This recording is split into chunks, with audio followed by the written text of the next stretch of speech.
back to home, back to the spiritual world. That should be ready now for the greens, the tomatoes.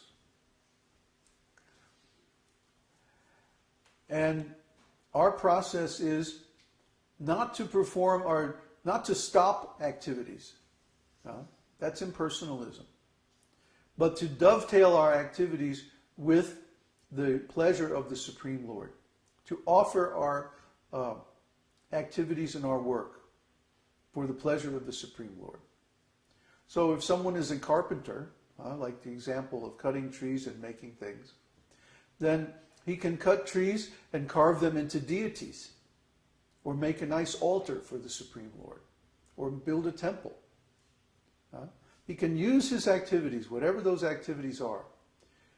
He can offer the result of those activities. Let's say, for example, someone is a businessman, selling something or doing some kind of trading.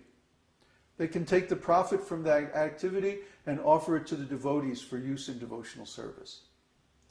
And that way, the karma of those activities is removed. Now, if God is not a person, or if the spirit souls are not a person, then we can't offer the results of our activities.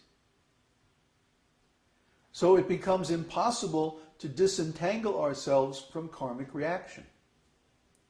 This impersonal philosophy is extremely dangerous because it means the end of devotional service, the end of karma yoga, the end of real meditation. Because actually, if we're all God, then there's nothing to meditate on. If everything is one, then we can't even be conscious, because then there would be no difference between the subject and the object. If everything is one and we're all God, then we can't even be conscious, because oneness is actually ontologically equivalent to nothingness. Like the Buddhists. The Buddhists say everything is actually nothing. And everything is going back into nothing at every moment. And the person that I am today is actually a different person than I was yesterday. So just do whatever you like.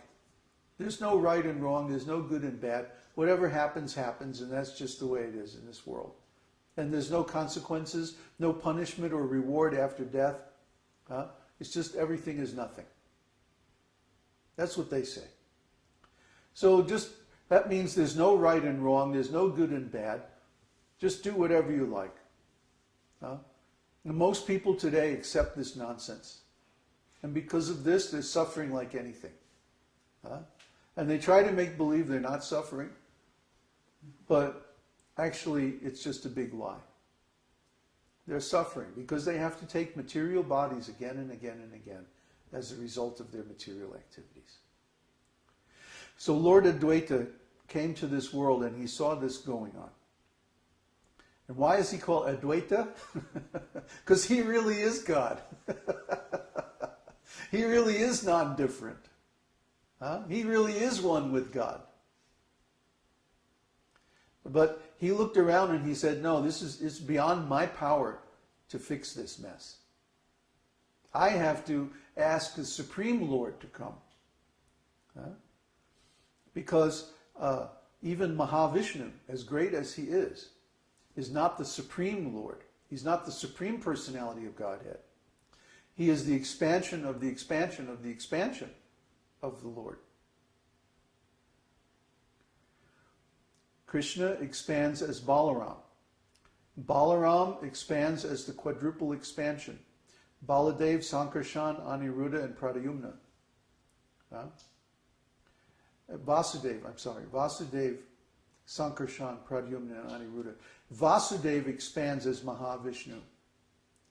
And then Mahavishnu expands the jivas, he expands the material energy, prakriti, and then he expands all the material worlds. And then he expands himself into Garbhodakshaya Vishnu, and he enters within all those worlds.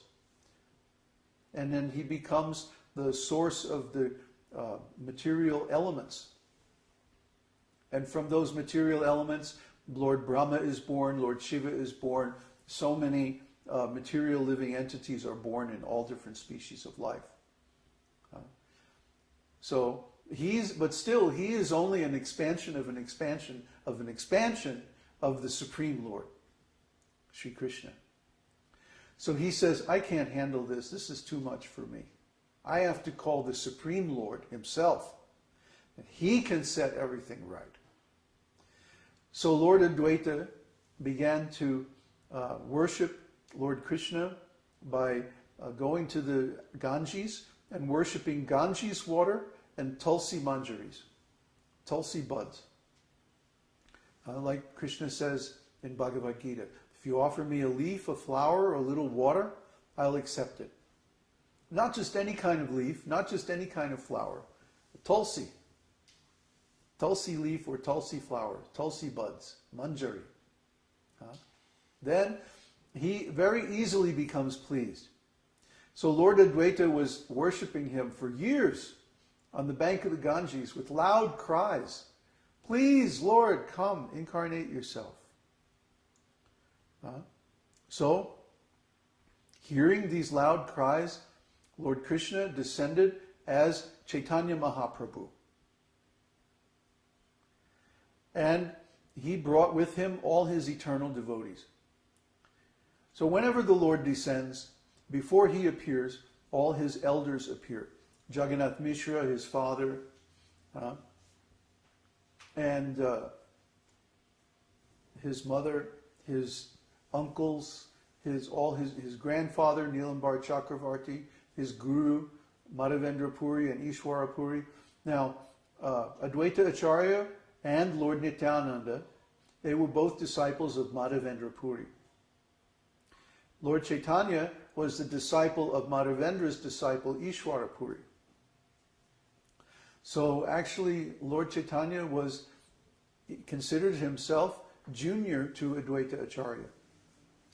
But Advaita Ācārya's mood always was that I am a servant of Lord Chaitanya. But he didn't like it when Lord Chaitanya would come and offer obeisances to him.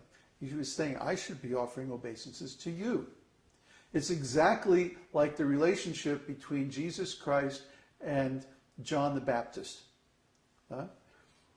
Jesus came to John and he said, please initiate me. And we can understand he must have been offering him obeisances as the previous master teacher in their line.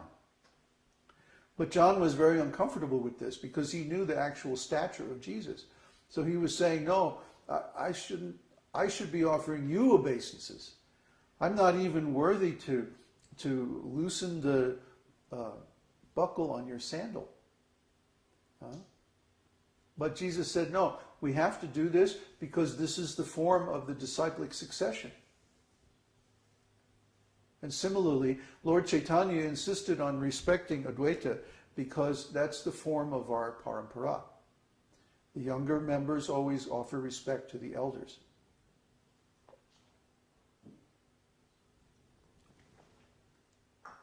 That's how the parampara is handed down. But Advaita, he wasn't happy with this. He says, I have to get Lord Chaitanya to treat me as a subordinate. I have to get Lord Chaitanya. If I can get Lord Chaitanya to punish me, then my purpose will be fulfilled. So Lord Advaita, he started teaching Mayavadi philosophy. Yeah, that'll do it really quick. So when Lord Chaitanya heard about this, he came and he started beating him. He was just pounding on him. Everybody was going, no, he's an old man, you're going to kill him. You know? But Lord Chaitanya was so mad. Why are you teaching this nonsense, you rascal? And so then finally they were able to pull Lord Chaitanya off of him. You know, he was beating him up. And then the Advaita started to dance. And he was dancing. He was going, I'm a servant of Lord Chaitanya, servant of Lord Chaitanya. Yoo-hoo! You see, these are the pastimes of the Lord among his different expansions. They are all qualitatively identical. They're all the Supreme Lord. But because of the expansions, because the fact that Advaita was expanded actually from Nityananda. He and Lord Nityananda used to have very humorous pastimes. Lord Nityananda and Advaita were about the same age, so they could joke with each other. Especially during Prasadam, they used to joke all the time. Lord Nityananda came and he stayed with Advaita Ācārya at his place in Shantipur on the bank of the Ganges.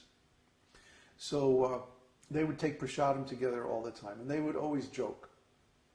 They would joke that, Nityananda would say, Advaita, you're just a professor of monism, Why don't you take the truth of the Vedas and start doing devotional service? What's wrong with you? And Advaita would say, what? You trying to instruct me? Nobody knows where you come from.